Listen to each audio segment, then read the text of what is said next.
You're about to join Niels Kaastrup-Larsen on a raw and honest journey into the world of systematic investing and learn about the most dependable and consistent yet often overlooked investment strategy. Welcome to the Systematic Investor Series.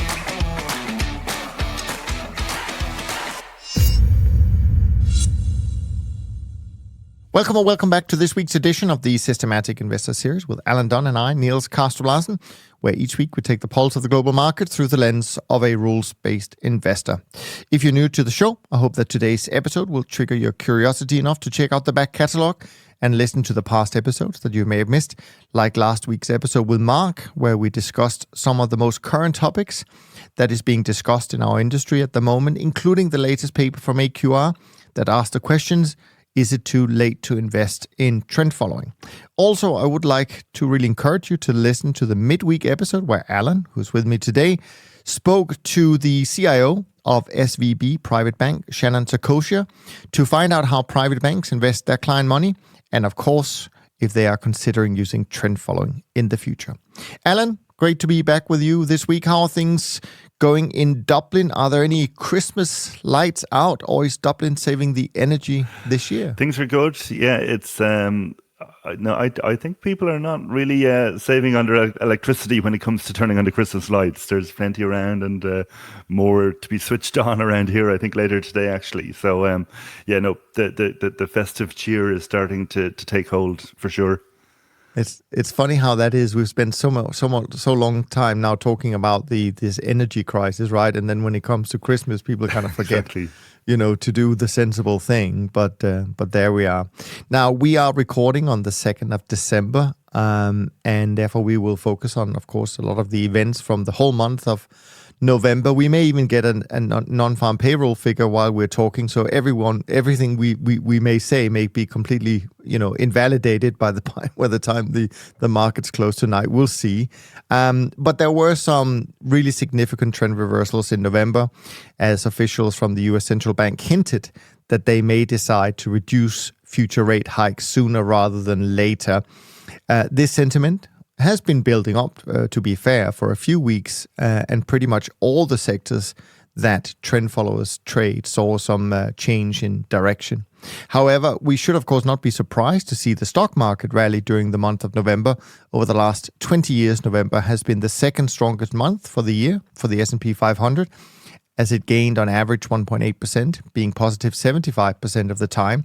And this year turned out to be no different, and the S&P 500 decided to add to its historic seasonality by gaining 5.38%, closing at 4,080. Perhaps the question investors should be asking is, did the Christmas rally come early this year? After all, it's been a year that has been pretty much anything but normal. Markets have generally seen an increase in volatility when I look at all the markets that we trade, which is not unusual during a period of elevated uncertainty. And generally speaking, this is not a problem for trend following strategies as we size our positions according to the levels of volatility and other factors. It's part of the adapted nature of the strategy, you might say. But all investors don't necessarily like the high degree of volatility in the monthly returns of their strategies. They prefer this smooth ride that people like Bernie Madoff created out of thin air, or the 20% yield that you could get in the crypto world, allegedly without any risk, until they realized that it was just another Ponzi scheme. And I was reminded by my colleague Mike what the famous investor Howard Marks wrote about volatility in his recent memo. He says, Warren Buffett always puts it best, and on this topic he usually says, we prefer a lumpy 15% return to a smooth 12% return. Investors who rather have the reverse, who find a smooth 12% preferably to a lumpy 15%, should ask themselves whether their aversion to volatility is mostly financial or mostly emotional. Of course, the choices made by employees, investment committee members, and hired investment managers may have to reflect real-world considerations. People in charge of institutional portfolios can have valid reasons for avoiding ups and downs that their organizations or clients might be able to stomach in financial terms, but would still find unpleasant. All anyone can do is the best they can under their particular circumstances. My bottom line is, in many cases, people accord volatility far more importance than they should. So I thought that was pretty insightful from good old Warren, Alan. So I don't know what's been on your mind, and when you look back on November 2022, what you're going to be remembering for? Yeah, well, I think, as I said, some big reversals. Particularly in currencies, I think it's been very interesting, and we're getting a bit of volatility. It looks like short-term reversal today with payrolls look like they've come out a bit stronger, and the dollar is up a bit. But it's been interesting. We've had such a correction in that, reversal of the dollar strength, which had been such an important theme for going back really throughout this year. And for dollar yen, very interestingly, ironically, the Bank of Japan proved to be very successful with their intervention, which is I started off working in currency markets, and intervention was never successful, at least not straight away. You always kind of got to test the central bank a number of times, but this time the Bank of Japan were very, I think, fortuitous with their timing. They sold dollar yen on the 21st of October, which happened to coincide with the day that US yields peaked as well. So, and obviously since then we seem to have had a big long liquidation in that trade. Obviously a very attractive kind of carry trade, so it's kind of reminiscent of kind of previous rallies we've seen in dollar yen. So remains to be seen if that's the turn, but certainly that kind of weaker dollar has been part of the narrative around the favorable scenario for risk assets that we've seen in the last while. I think obviously Powell speaking during the week was really interesting too. If you kind of read what he said, there wasn't actually that much new in it, but there was something about his demeanor or how he presented it seemed to be much more balanced. There was no kind of tough talk like we saw at Jackson Hole or like we saw in the last press conference post FOMC. So it's very often what's not said or the manner of the communication can be as important. So I think that was interesting, that subtle shift that really the market seized on and jumped on very aggressively. We've seen this a few times this year, actually, where the media kind of picks a few things that's not really necessarily what he said, but that what they kind of like him to have said or meant. And so we've had a lot of these sort of bear market rallies so far this year. And of course, I think a lot of people at the end of the day must be thinking, or at least considering, whether this is just another bear market rally. Although it has been pretty fierce. I mean, I will say, I think that you actually mentioned before we started recording that the S&P up 17%. So from the low in the Dow is certainly up in October, over 20% from the Dow is probably up even more. Which is not it's not a small amount. And of course, as you said, when I look at trend followers during the month of November. For sure, things like the currencies, the yen, the Swiss franc, maybe as well. They certainly benefited from a weaker dollar. So a lot of give back of profits. I wouldn't even call it losses. It's just giving back some of the open profits, really, for these trend followers during the month. And of course, also yields dropping quite significantly suddenly in particular in the US. Europe, a little bit different. I think they're a little bit, they're obviously behind the curve in terms of rate hikes. And I think they're talking a little bit tougher, if you can, even though Christine Lagarde, I think when she visited Ireland, Alan, what's in your water over there? Because she said that inflation had come out of thin air. So I know, yeah. I don't know what she was on when she made that comment, but anyway. She was on a popular talk show here. It was kind of unusual to see her appearing in that kind of domain, but that certainly raised eyebrows when she suggested inflation came out of nowhere, for sure. Yeah, nowhere. That's what she said. Yeah, absolutely. Yeah, that's so funny. Other than that, I would say equities, although we just talked about that there had been some pretty significant bear market rallies across the globe. I do think, depending on your time frame, I think trend followers will have mixed positions. I don't think it's like fixed income where probably everyone are short, but I think with equities, there probably are some longs, and maybe there were some longs that came into during the month of November, some shorts that flipped into longs, etc. So probably not the sector that has had the biggest contribution in the month of November. And other than that, when I look around, I would say probably grains were okay overall. and maybe other sectors that probably didn't do so well. I would say softs, meats, metals. I would suspect that's probably where we're going to see some of the losses. But generally speaking, I think if people looked inside a trend following portfolio, they would realize how broad-based the reversals were. I would say probably all sectors, maybe except for one, lost money. And I would say also if you look at individual markets, most of them would have given back some profits during the month of November. Now, my own trend barometer finished the month at 25. So that certainly confirms the early numbers that we've seen for the industry. So very weak reading. So that should really confirm that we're going to have a difficult month in terms of performance. And if we just kind of go through that before we dive into some of the other topics, the BTOP 50 looks like it's going to be down 4 3/4, still up 14.14 for the year. SocGen CTA index down about 5, still up 20 1/4 for the year. The trend index down about 5 3/4, still up 27 3/4 for the year.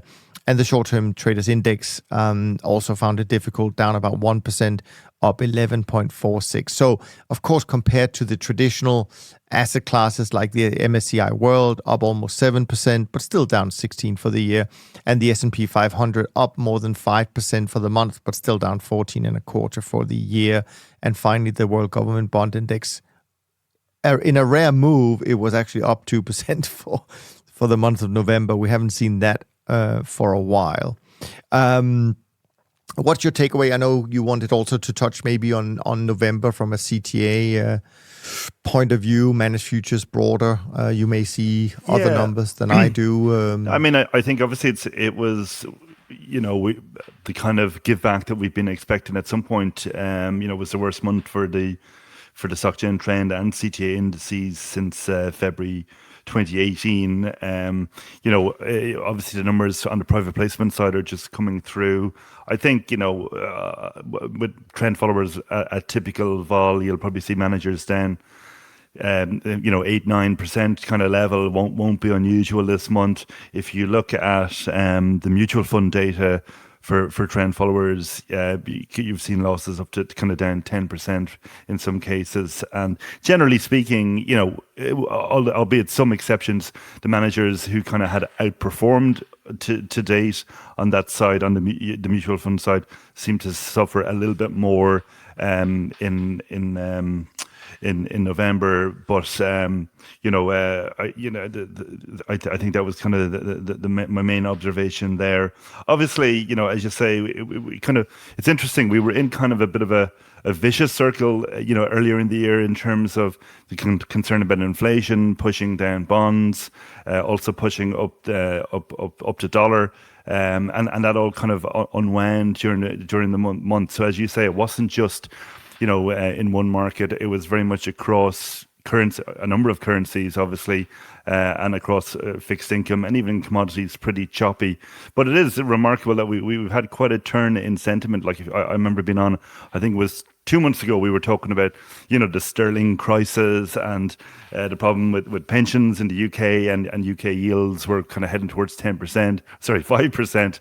Now they're back to 3%, and sterling has obviously had a big rally. So I think the combination of the better inflation story, obviously in the UK case, a bit more sensible policies with respect to fiscal policy have all triggered this, reversal. So, I think it's pretty much a typical give back for trend following and managed futures. We had expected it to come at some point. So, I would say, it's a big down month, but that's what you would get after a strong period of performance. A couple of things on what you just said. One is, and I think it's important for people maybe to appreciate the magnitude of some of these moves. You mentioned sterling. As far as I remember, it went all the way down to about 105 against the dollar. Yeah, I think even lower, maybe 103. Last time I looked, I think and last time I looked, I think yesterday it was like 122. I mean, this is a currency move that you don't see in a year normally, right? So it is obviously tricky, and it does lead to higher levels of volatility also in the returns. But let's not forget, and of course I have to speak from the firm that I work for, because that's where I know the numbers.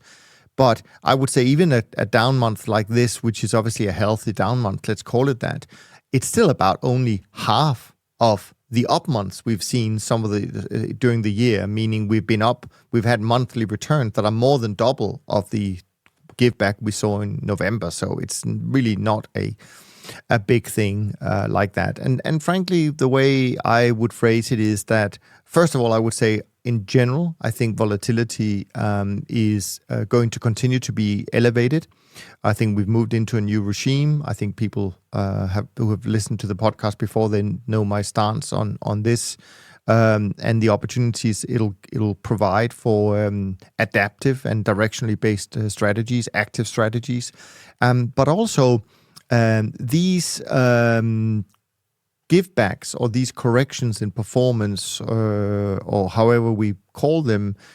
Hopefully will provide some good entry points for those investors, and there must be so many of them who missed 2022 from a trend following point of view because they were, I think, the last few years just not focusing on trend being a great diversifier. So there's both positives and negatives. Of course, if you just invested a month ago, it's going to feel a little bit sore, but this is a long-term game, and if you look at rolling 10-year returns, they're pretty healthy, actually. So yeah. Anything else you want to? No, I guess the about? Other thing, it's hard to make observations on the dispersion, without seeing a broader suite of kind of returns yet. But I would imagine that kind of more faster breakout models might have been quicker to respond to the moves and may have done a bit better. I know there's the 40-day breakout system that Andrew Strassman publishes that was down 2.8% on the month. So not a bad month. And obviously that's what you'd expect in periods of kind of trend reversals, that a faster system would be, obviously a bit quicker to exit those trends. So be interesting to see that as the kind of the full set of return numbers come out. But that would be a reasonable expectation, I would say. Yeah, no, absolutely. I think that's true. Even though the short-term traders index, proportionally based on its volatility, also had a down month, but of course a little bit better. A bit better, yeah. Yeah, a little bit better as it should be.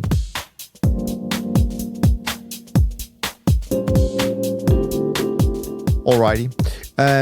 We wanted to talk a little bit about trying to make sense of this equity rally from your perspective, looking maybe also back at some historical events and periods. So I'd love to hear where we're going to go with this section, Alan. Yeah, I think it's interesting. And by the way, maybe sorry to interrupt you. I mean, we kind of teased it before that job numbers came in a little bit stronger, but they came in, as far as I can tell, at 263,000. That's somewhat stronger than what the estimates that I had seen. So however they do the massaging of these numbers, they keep surprising to the upside always, even though people continue to want to or hope for kind of weaker numbers, weaker economy, so that the Fed can really pivot. No, you're right. And I think the other number is the average hourly earnings were up 0.6 on the month and 5.1 year on year. And I think that's important because in his speech this week, Powell kind of split out the different drivers of inflation between goods and the one that he really focuses on was core services, which he says is their view is core services is heavily influenced by wage growth. So certainly a 0.6 on the month, that's over 7% annualized. So that's not going to be consistent with kind of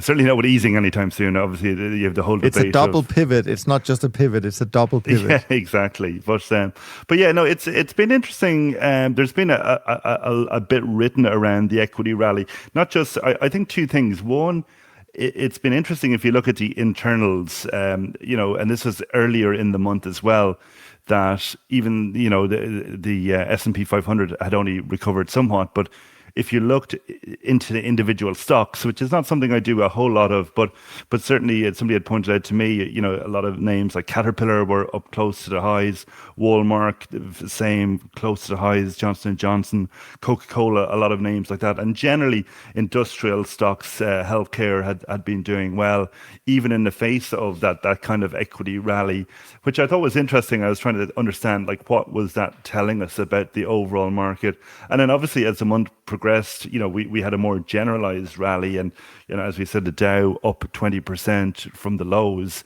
and now people kind of, it's probably sufficient of a rally for people to be thinking in terms of, maybe this can go back to new highs, at least in the case of the Dow, which seemed, it seems surprising. At the same time, we've got this inverted yield curve, and we've got this general expectation of a recession next year. So kind of hard to reconcile all of that. So I was trying to think, well, what is it?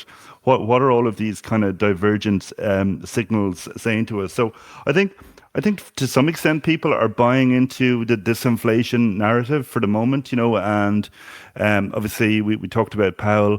One of the things he did talk about is, I mentioned there, he kind of parsed the inflation data, and one of the things that the Fed is kind of increasingly focused on is obviously the housing side of thing and rents, and the fact that in the CPI and in the PCE, the rent number is basically isn't as sensitive to kind of the changes that you get in new leases. It's more kind of the average over the last 12 months.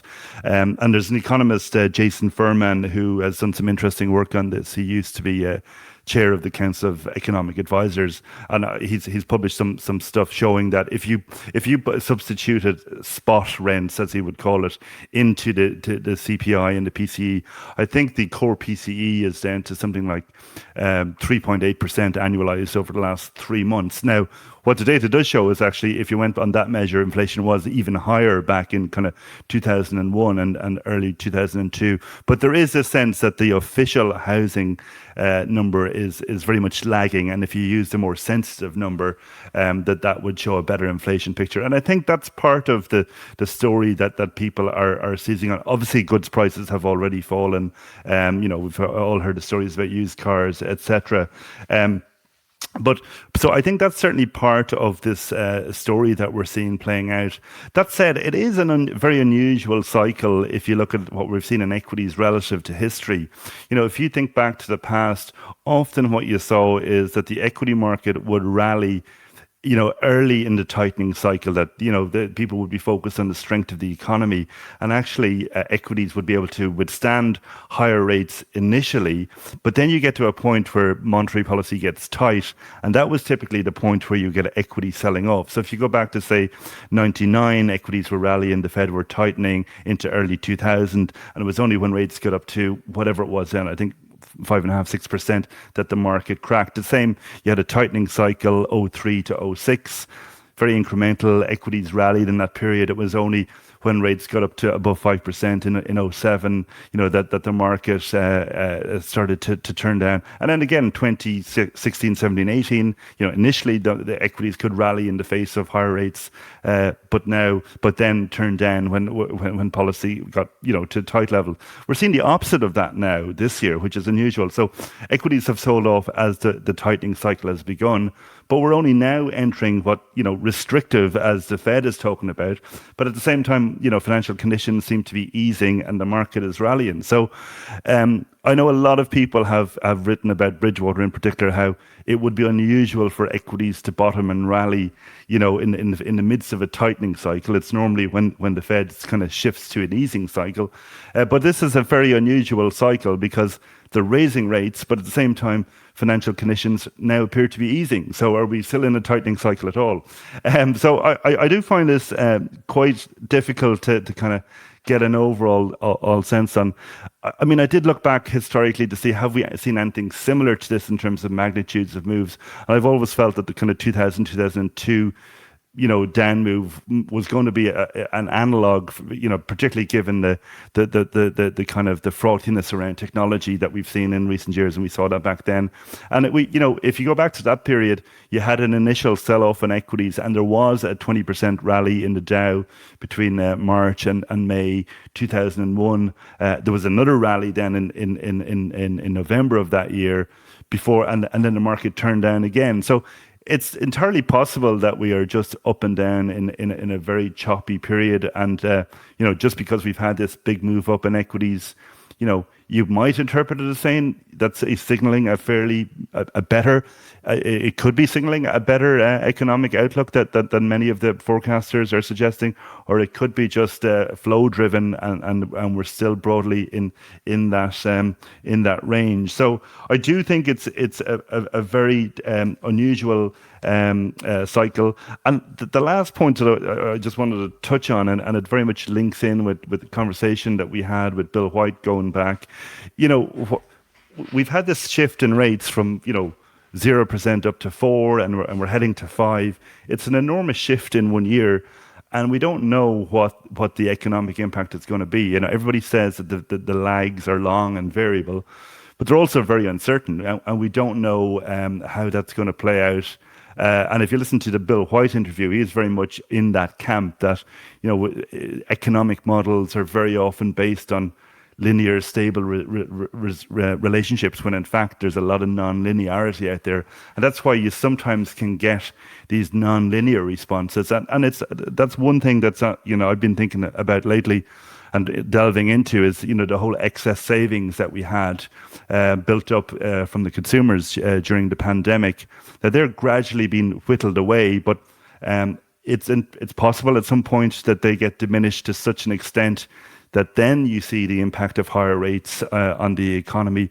The data on the savings rate out this week actually showed the US savings rate down to 2.4%, the lowest, very close to historical lows. So and obviously that's a flow measure. So that's saying how much are people saving out of their current income. They still have that stock of excess savings that they built up during the pandemic. But if that gets basically run down at some point, you could have, as one economist called it, the Wile E. Coyote moment, where consumers look down and realize they don't have any savings left. So I think hard to put a narrative on what's going on. Is the rally indicating better times ahead or not? I think the key thing is the lag with which monetary policy impacts, and that's very hard to assess. So I personally, obviously, pretty cautious about the equity market at these levels, but I do think that's going to be the interesting story as we go into next year,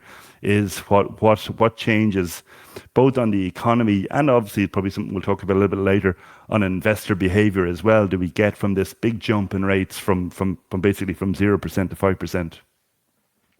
Yeah, so just a few things to unpack there. First of all, I think also, and you may know this better than I do, but I also think there's some data out suggesting that actually that people may have still some savings left. However, their credit card debt has gone up significantly again. So how much of the savings they really have left, I don't know. The other thing I was going to say is that first of all, I was going to say it was a fantastic conversation that you had with Bill White. It really one of those that you can go back and listen to a couple of times and pick out a few new nuggets, I think. One of the things that obviously was really concerning and a bit scary, because he is an insider. I mean, he knows these central bankers, at least the way they used to operate. I'm sure they operate the same way, is the fact that he was saying, well, they're actually they're using the wrong models, and they're worried about the wrong things. I thought that was pretty insightful. So anyways, but I also wanted to point out something that you may have also seen floating around on Twitter. There is this chart back from the 1960s of the S&P 500, that talks about when bear markets end following a Fed pivot. And actually, even going back to the 1960s, where there's been six, I can see here, big bear markets, between 27% down in around 1980, thereabouts. And then the biggest one was the 58% down in the great financial crisis. But all of these seems to find it their low about 9 months after the Fed pivots. So, I mean, I agree with you. This has been such an unusual period, meaning, I mean, who would have thought that the markets would rally so strongly after COVID, right? Where you thought the whole economy was shutting down. Maybe we know now that this was probably just because of all that liquidity that came in, but I don't think a lot of people had expected it at the time. But vice versa, we could say, well, normally what should happen is that there's going to be still a period of time before equity markets find their low, because the Fed is not even thinking about, well, they may be thinking about lowering rates, but they haven't even talked about stopping hiking rates. So it's very, very premature to even think about a pivot, a real pivot. And therefore, if we then have to wait another 9 months before equities really find their low, it could be a while under normal circumstances. And of course, this is also why we keep trying to compel people to look at trend following, where we don't have to make these predictions, because who knows what the future will hold, and who knows when it's a normal cycle and when it's not a normal cycle.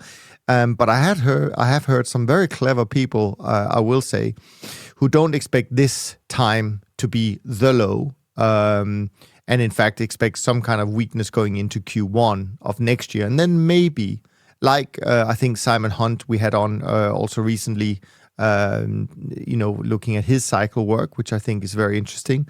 And I've heard others who also look at cycles expecting the low to show up, Q1 next year, at least for and then some kind of rally after that. So we'll see. It'll be exciting. It'll be interesting, and no doubt it'll be volatile, which will which will make it one other thing that just kind of not directly related, but it's a theme and topic I've talked about before that came back to the fore this week, but it's around the Fed's inflation target.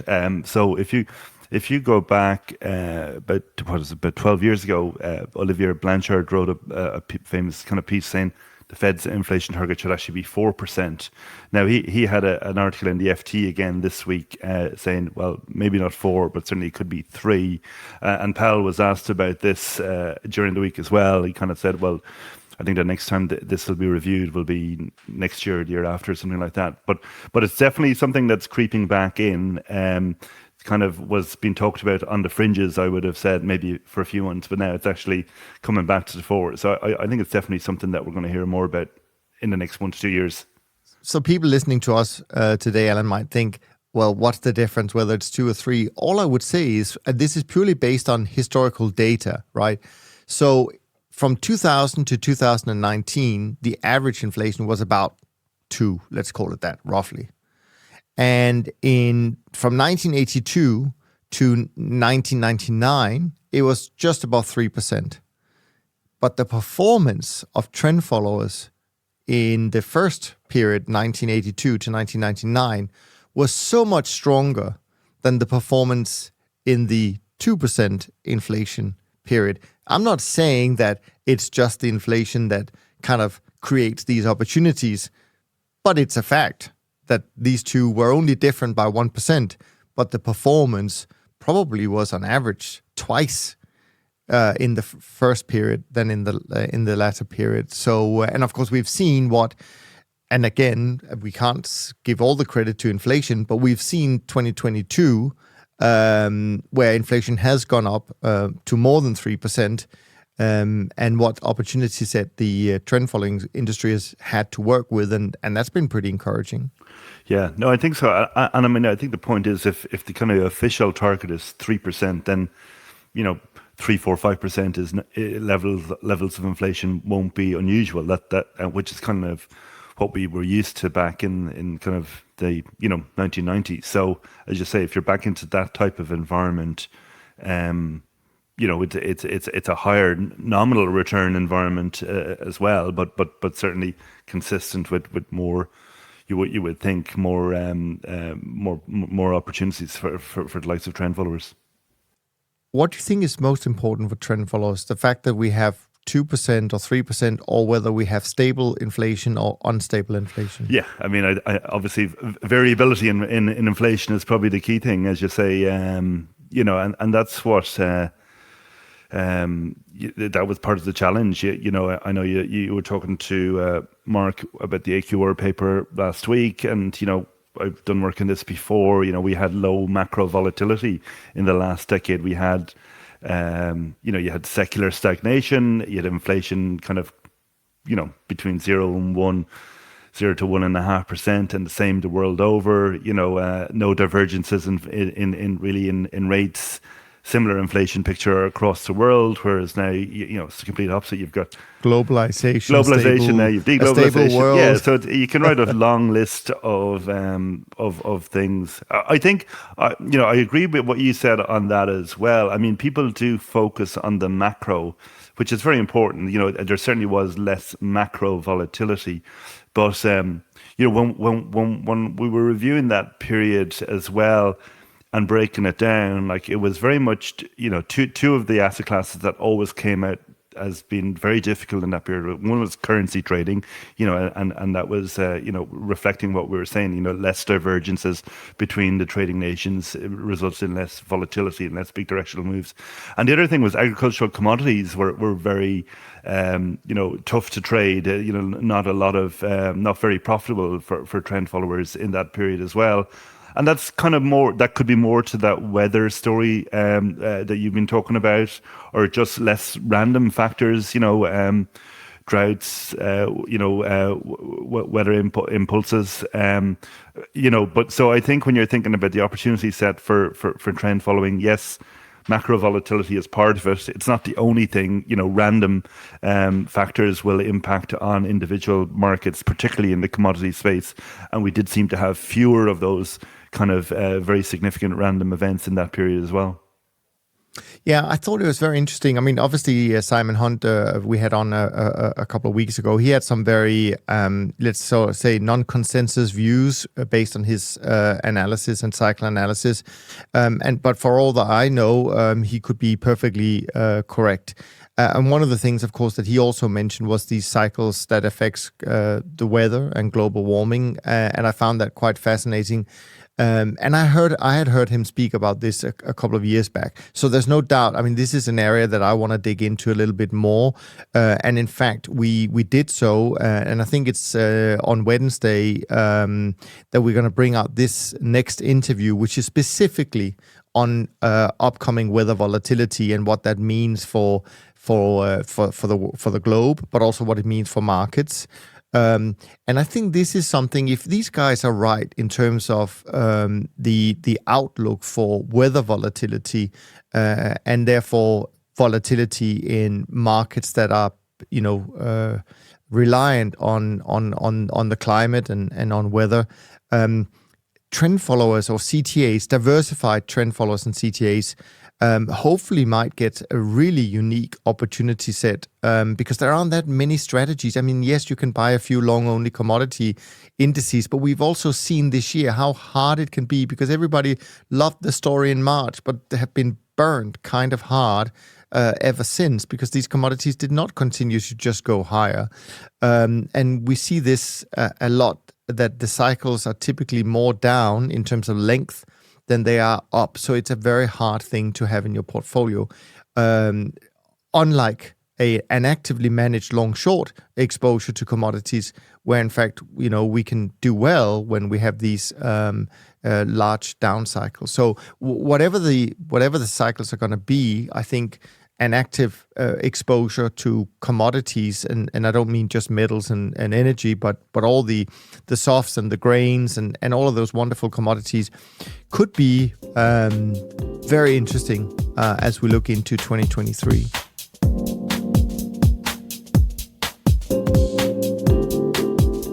Did you want to talk more about, well, actually, we should probably continue a little bit about, you had a point about the role of diversified managed futures portfolio. You wanted to generally maybe also talk about, as we move towards the end of the year, maybe performance of this year before we look into next year. Yeah. Well, I just really wanted to touch on short-term traders a little bit as well. It's not something, sure. It's something that comes up every now and then. We haven't really delved into it. And I touched on a little bit how maybe fast trend might have held up a little bit better this month. And you mentioned the short-term traders index. And I think, from an allocator's perspective, short-term traders are interesting in a kind of diversified managed futures offering. And when I'm talking about short-term strategies, we're typically talking about anything from kind of intraday out to maybe 10-day trading with an average hold would be kind of 1 to 5 days. And what you tend to find in the short-term space is a mix of kind of mean reversion and momentum. There can be sometimes managers may have some intermarket or macro inputs, and you often see machine learning techniques too. The reason why it can be interesting in a kind of diversified managed futures offering is it can be uncorrelated at times to trend. Obviously, you're capturing a different type of return, a different source of alpha as well. It's a mix of, you can have fast momentum, but you have also mean reversion strategies, and you're typically, you're capturing momentum. Often the strategies are capturing behavioral elements to trading, particular patterns that have been observed historically, often driven by kind of behavioral biases. Sometimes the managers are trying to capture what you might call institutional frictions, or the fact that certain market participants trade at certain times of the month or in certain positions, say with respect to rebalancing and things like that. And sometimes the managers are trying to capture lead lag relationships, kind of intermarket relationships. So it is an interesting diversifier for a trend portfolio. Historically, what you've seen with short-term traders is generally their performance has done well in periods of rising market volatility. So basically, as you get more, expanding daily ranges, that's a bigger opportunity set, if you can think about it that way, for managers that are trading kind of intraday and 1 to 2 days. Sometimes the managers, from an allocation perspective, the return profile is often similar to kind of a long vol type strategy. Often the return profile is convex. There's a positive skew. So often the managers are in that space are trying to deliver that kind of strong return in the periods of higher vol. So from a kind of a diversified managed futures portfolio, if you have trend following, obviously trend following is the biggest strategy within managed futures and the most dominant. So if you're trying to diversify that, having strategies that can do well at turning points can be interesting. So from that perspective, interesting just to see, as you touched on, good performance this year. The index, short-term traders index, up 11.5% or so. This is the kind of month that you would have hoped if you were running a diversified managed futures portfolio, where short-term would help you a bit. Now, Darren, I think about 1% on the month. So, even vol adjusted, better than trend, but still, maybe not as good if just looking at the index as you might hope. But that's the type of environment where you would be looking for it to help you out. Yeah, no, I mean, thanks for that. And of course, in your previous job, one of the things, from memory at least, I think you were also doing is this building kind of exposure to our space, having maybe trend as the core, but having these diversifying strategies. But and it all sounds great on paper. But if I could push back a little bit, because as you kind of alluded to towards the end, and I certainly remember after 2018, where trend followers really got, we had a bad February of 2018, although people forget that we only gave back about half what we had made the previous 4 months. People completely forget that. So over a rolling 5 months period, trend followers were still up a lot. But February, on a standalone basis, it was a tough month, right? Tougher than November of this year, for sure. And I think maybe short-term managers did well that month, and then that started this whole idea that, but with all the information that's coming out so quickly, markets are reacting instantly, so you definitely would expect short-term trading strategies to do better than longer-term trend followers because we're kind of like dinosaurs and we don't react quick enough, etc., etc. Of course, none of that has been proven right, and it has never been proven right that short-term strategies are better. Except, and I will complete, and I've said this before, there are a few, and I really mean a few, less than 5, in my opinion, short-term managers who have done well over a long period of time.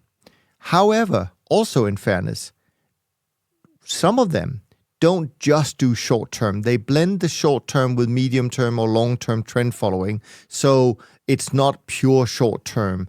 In terms of pure short-term managers, I really can't think of many, if any, that have done well over a 20-year period.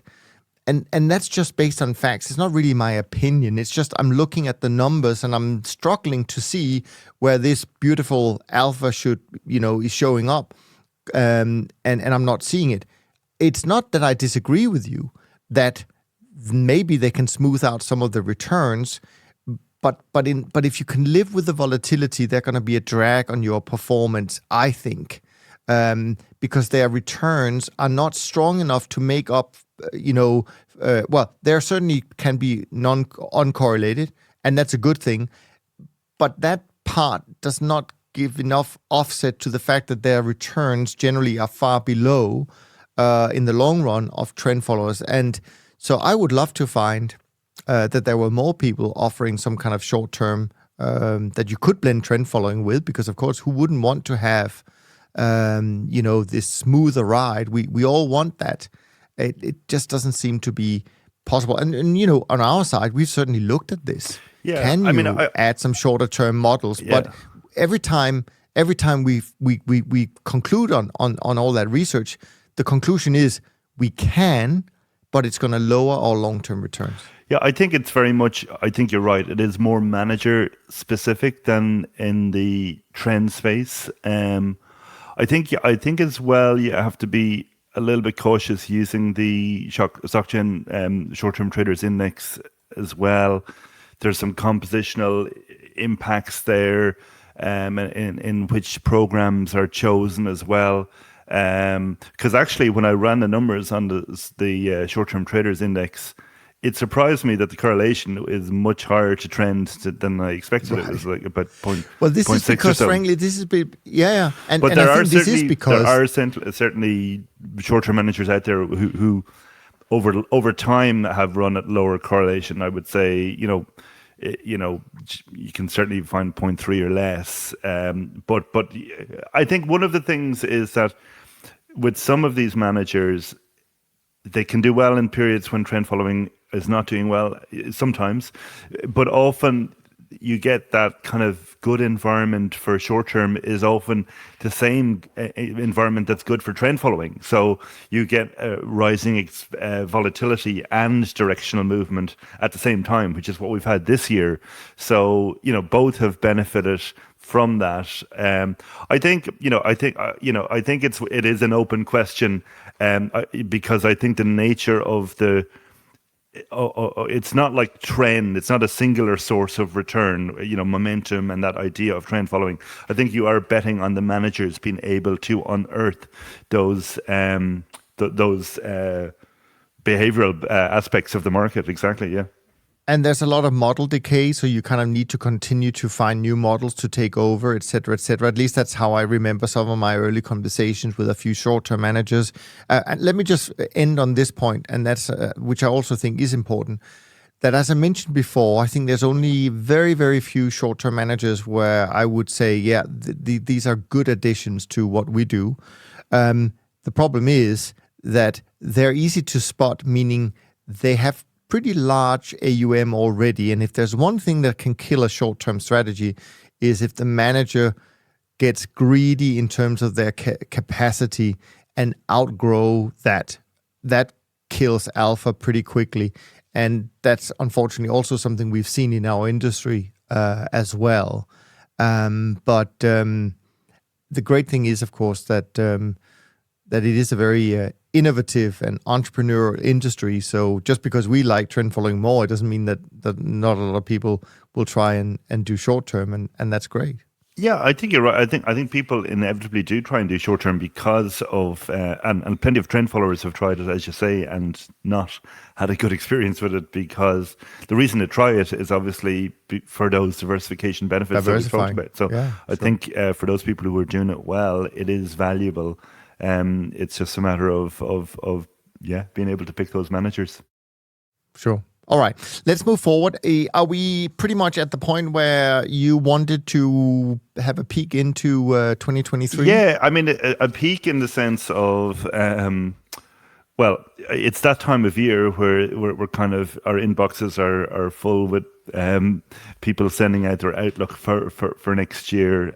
So I'm not going to try and regurgitate all of the different viewpoints. You know, there's optimists and pessimists and the whole spectrum, I would say, and it feels like more optimism as the equity market has gone up, you know, so price influencing sentiment. I mean, I did want to talk about kind of the outlook for managed futures in this context and trend following. And, you know, it just struck me at the start of this year, or even if you went back to, you know, the start of last year, there was a very compelling case. You know, it was kind of, we were in an environment of extremely low bond yields, and at the start of this year, most people would have agreed, you know, elevated equity market valuations.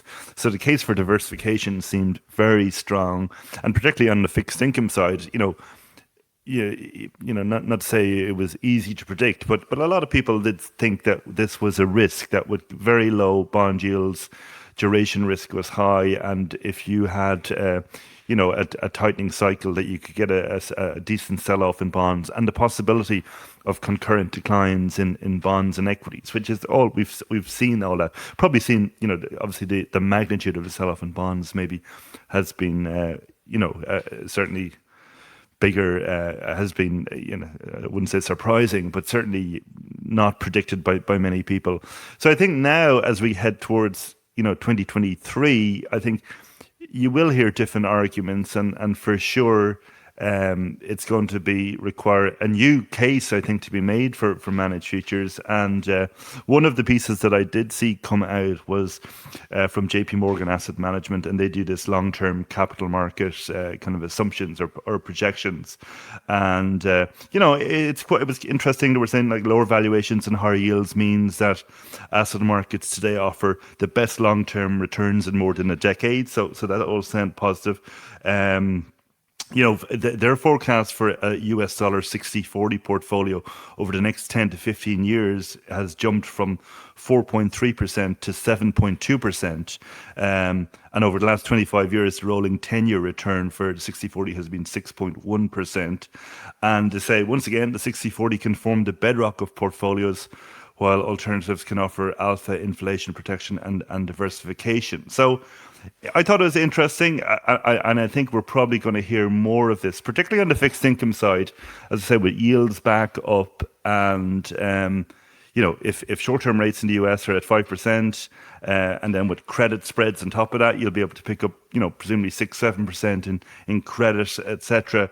It did get me thinking as to, well, do those numbers make sense from a 60-40 perspective, and then what kind of return expectations should you have, say, for trend following alongside of that? So if you look at the Robert Shiller's CAPE, that's down to 27.4 now. So that has come down from kind of the mid 30s. So that's an earnings yield of about 3.6%. Now, I did write that at the start of the month, that number. And equities are up about 5%. So if we say the earnings yield, which is a real number, is 3.5%, and if you added 3% inflation, because we're saying maybe now the target will be 3% over time, so that would be a nominal return of 6.5% for equities over the long term. You know, so say over the next 10 years, and US 10-year yields are 3.5%. So that's a good starting point. Historically, you know, the starting yield has been a good predictor of the return. So that would put the 60-40 at 5.3%. So below what we've seen historically. Not terrible, but below average. Now, obviously, that's contingent on that. You could have a more pessimistic view on equities, or you could have a big compression in margin. But then the question is, what would we think about managed futures and trend following return expectations? And I suppose I'm sure your compliance people would jump on all over you, Niels, if you started giving return. I'm being very quiet expectations. here. But I suppose asset allocators have to think about this, like what is a reasonable return expectation? And I suppose one of the things that we have now is higher cash rates. So, if the return in a managed futures portfolio is basically the cash plus the trading return, and 10-year yields are at 3.5%. So if you assumed the cash rates on average are going to be 3.5% over the next 10 years, that would be the starting point. And then you basically add your expected Sharpe adjusted for, or times the volatility of the program. So, for example, if it was a 12 vol trend following program at a 0.3 Sharpe, a net Sharpe, that would be 3.6 added on to your 3.5, and you'd be up to about 7%. So, yes, it's true that the sell-off that we've seen in traditional assets means that the forward return expectations are higher, and that's not a bad thing. We can all, hopefully look forward to higher returns in our portfolios, because the starting point now means better valuations. But from a managed futures perspective, there still is a compelling case, because one, higher interest rates feeds directly into the return, and we all talk about the tough period in the 2010s for managed futures. But obviously, interest rates averaged, less than 0.5%, I think, for negative in certain countries. Yeah, obviously, yeah. I'm talking from a dollar perspective here. So this is, possibly 2-3% additional returns straight off the bat in terms of managed futures, and for many hedge funds, the kind of strategies. And then it's the question of, well, what the environment is. Are we into a trendy environment or not? But a conservative, I think a 0.3 net Sharpe is not being very aggressive. Could be higher, could be lower. But even in that type of scenario, I think from a return expectations, you can still say, well, managed futures and trend following is not just a diversifier. You're not just adding it to kind of dampen the volatility. You're still adding it from the perspective of the returns still look reasonable relative to a 60-40 portfolio. And of course, there is the diversification benefit. And what we've obviously seen, this year is the fact that, we could be into an environment now where, if from a macro perspective, it's supply side's dominating everything, if it's these periodic supply shocks, the positive correlation that we saw between bonds and equities this year could be more of a recurring phenomenon. So then, your 60-40 vol would be higher in that scenario, because you've gone from negative to positive correlation. So the value of having something uncorrelated, that is even greater. So I think what I'm saying is, start of the year, it was very much an argument around, the fact that, traditional assets valuations were very elevated, and forward returns were likely to be low. Now you can, obviously everybody will have a view on different views on equities, and my views no better than anybody else's. But it's fair to say return expectations on a kind of a long-term basis are now higher, because you've had growth in the economy, but the equity market is down. But at the same time, because of the environment we're in with higher rates, it does look compelling still for adding managed futures and making that case. But it is a slightly different case, I would say, is the main point. Yeah, I think there's so much to sort of comment on from what you said. First of all, let me just sort of remind people listening about just some of the things that I've come across, which I think is important to note. It is when you hear people like Stanley Druckenmiller talk about his expectations, right? Because he's such a successful investor, perhaps the most successful investor, really, with his track record. And when he was interviewed just a couple of weeks ago, and I've heard this from other people who have been in the trenches for a long time, and their expectation is that we could have easily a decade where really equities will go net nowhere. They will fluctuate a lot, but then net not going to go anywhere. That's not something we've been used to since the 60s and into the 70s. I think you make a good point. I mean, I think it is important for people to realize that all these high interest rates benefit managed futures investors almost one-to-one. Not quite, because some money is parked for margin, but most of the cash just sits there and earn whatever yield you can get, probably 4% in dollar terms now. So that is a massive pickup that investors get for free, so to speak, within the if they invest in a fund, a trend following managed futures fund. But I think the most important thing is not so much whether we can deliver a first of all, and then also I would say, and I don't think I will get in trouble by saying that, because I'm sure it shows up with other managers as well. But what tends to surprise me a little bit is that if I look at our own track record over 3 very different periods, kind of the last 38 years, the last 17, 18 years, and the last 9 years, I think, are the 3 periods that I track. And that has to do with some changes to the model, some upgrades we've made. Actually, those 3 periods, even though they're incredibly different, the returns are almost the annualized return, average annualized return is almost identical. So I actually think that the adaptability of trend following makes it possible, as long as you zoom out and you don't look on month by month, year by year, but kind of zoom out to a rolling, say, 10-year time frame. You have a lot of consistency, probably more so in trend following than with other strategies, even with equities and even with bonds.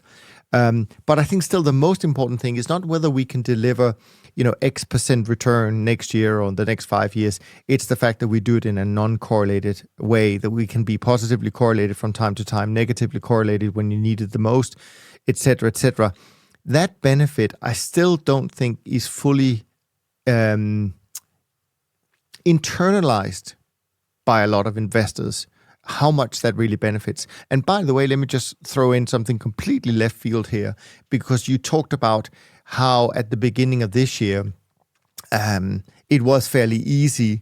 I think that's fair to say. I think it was easy for people to see that they probably should be worried about their fixed income portfolio at 0% interest rates, even for 100-year bonds that were sold for marginal positive interest rates, right? Nevertheless, I just saw in the paper, I think last week, that the largest public pension plan in Denmark, called ATP, at the end of Q3 of this year, have managed to lose 47.5%. I mean, okay, it just tells you how the most obvious thing to many people still doesn't necessarily mean that the most professional, or at least they should be the most professional investors, make rational decisions. And I've seen it also, I think it was CalPERS that came out earlier this year saying, yeah, we're going to increase the leverage.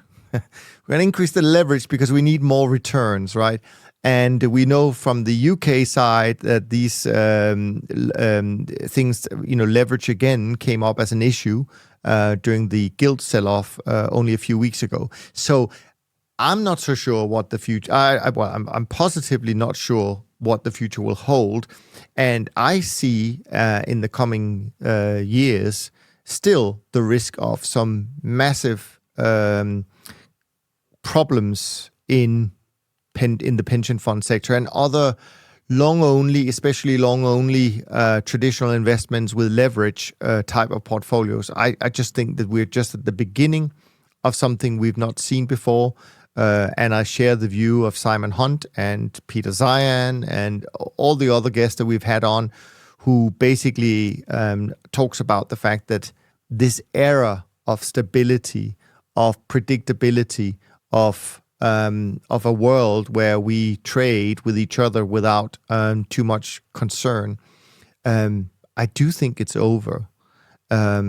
But I don't know what it fully means in terms of the markets, but I just think it means that at least it's not going to be the same strategies that work so well for 20 years. I don't think it's going to be the same strategies doing well when the regime is kind of the opposite. And that's why I think people probably need active, adaptive, long, short, that fully diversified strategies more than any time in the last 20 years. Yeah, I don't disagree. What are you going to say to that, I don't Alan? disagree. No, I mean, I think you're right. It's just like coming back to what we heard from Bill White. You know, it's he said he can tell a story about hyperinflation. You can tell a story about deflation. You know, it's like the economic system is an adaptive, complex adaptive system. We don't know. You know, a lot of the stuff.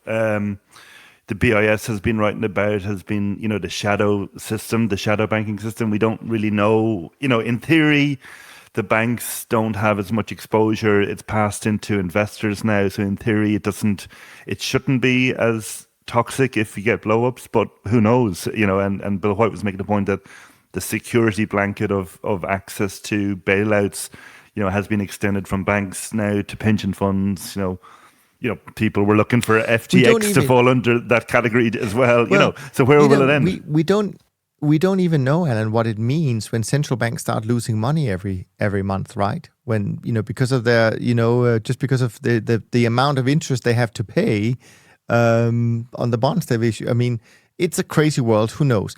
One final point that I just want to end up with, and then you can sort of round it off if you have anything more you want to add. It's just because sometimes people ask us when they see, when we talk about sort of these diversified portfolios, we've talked about how well trend following blends with equities, and you should just basically go 50-50 and then you'll be fine, and which I kind of agree with to a large extent. But then people sometimes come back and say, well, you know, do you then have to do monthly rebalancing, quarterly, biannual, or annual rebalancing? So I actually did a little bit of a study where I took on I just blended 50-50 the S&P without our strategy. And of course, people know for compliance reasons, I can't talk about the returns per se. But what I can say is that it makes so little difference whether you rebalance yearly, or it has historically since 1984 made almost no difference whether you rebalance yearly or every month. I think there's like 0.5% different on the CAGR, or 40 basis points difference only in favor of the monthly rebalancing when you look at the period from 1984 all the way to this year. And if you look at it for the last sort of 10 years, it's like 28 basis points in favor of the monthly rebalancing. So I would call that not material. And so if people think, if I can probably do it once a year, they should be fine. They don't need to try to perfect these things. It's more important to get the exposure to non-correlated return streams than it is whether you rebalance monthly or quarterly or annually. But I just want to throw that out there, that it's actually supported by the data. Anything else that you had on your... No, nothing. Just on the rebalancing point, I haven't looked at the different timeframes, but I mean, it is something valuable about the diversifying strategies or uncorrelated strategies, as you say, and it's something that came up in the allocator series as we talked to some allocators. You know, having strategies that they can perform when equities are doing badly, and then you have that ability to trim them and go in and buy assets that are marked down in value. It can be hugely valuable, and it's rather than having to delever your portfolio, you've actually got something performing well that naturally allows you the opportunity to take advantage of lower valuations. You know, people often think in terms of the statistical benefit, kind of enhancing the Sharpe or dampening the vol, but there is that tangible benefit where you can rebalance, take profits on your diversifier, and then go in and actually take advantage of lower valuation. So I think that's an important point. Yeah.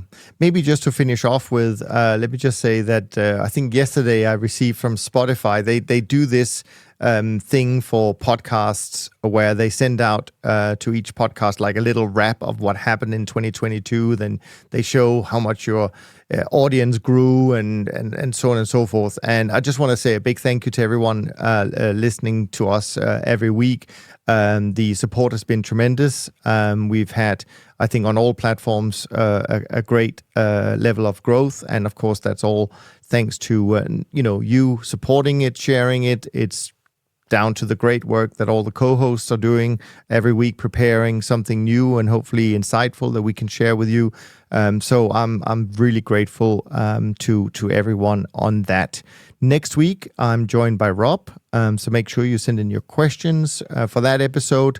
As usual, the email is info@toptradersunplugged.com, and we'll do our best to get those answered. We are recording in just a few days, kind of our group conversation. Not with everyone. There's a couple of people who can't make it, but we are going to be a great group recording early next week.